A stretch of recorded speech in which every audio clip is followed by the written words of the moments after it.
சிவகங்கை அரசு மருத்துவமனையில் பயிற்சி மருத்துவர்களை தாக்கியவர்களை கைது செய்ய வலியுறுத்தி பயிற்சி மருத்துவர்களை போராட்டத்தில் ஈடுபட்டிருக்கிறார்கள். இது தொடர்பான கூடுதல் விவரங்களோடு இணைகிறார் எமது செய்தியாளர் சுரேஷ் கண்ணன். வணக்கம் சுரேஷ் கண்ணன், உங்களிடம் இருக்கும் தகவல்களை சொல்லுங்க.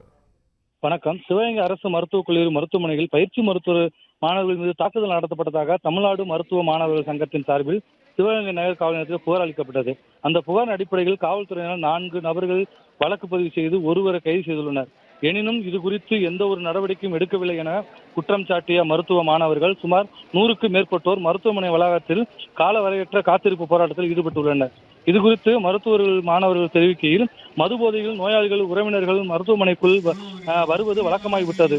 இவர்கள் மீது கண்காணிப்பு வலுப்படுத்தப்பட வேண்டும் எனவும், மேலும் மருத்துவ சட்டம் குறித்து விழிப்புணர்வு பதாகைகளை மருத்துவமனையின் அனைத்து பிரிவுகளிலும் வைக்கப்பட வேண்டும், மருத்துவ பணியாளர்கள் தாக்குவர்கள் மீது கடும் நடவடிக்கை எடுக்க வேண்டும் என கோரிக்கை விட்டனர். இந்த போராட்டத்தின் காரணமாக மருத்துவமனையில் சிகிச்சை பெற வந்த நோயாளிகள் கடுமையாக அவதிக்கு உள்ளாகி வருகின்றனர்.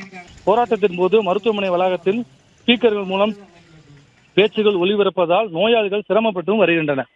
பிளே ஸ்டோர் மற்றும் ஆப் ஸ்டோரில் இருந்து பாலிமர் செயலியை QR கோடு மூலம் பதிவிறக்கம் செய்யுங்கள். செய்திகளை உடனுக்குடன் பெறுங்கள்.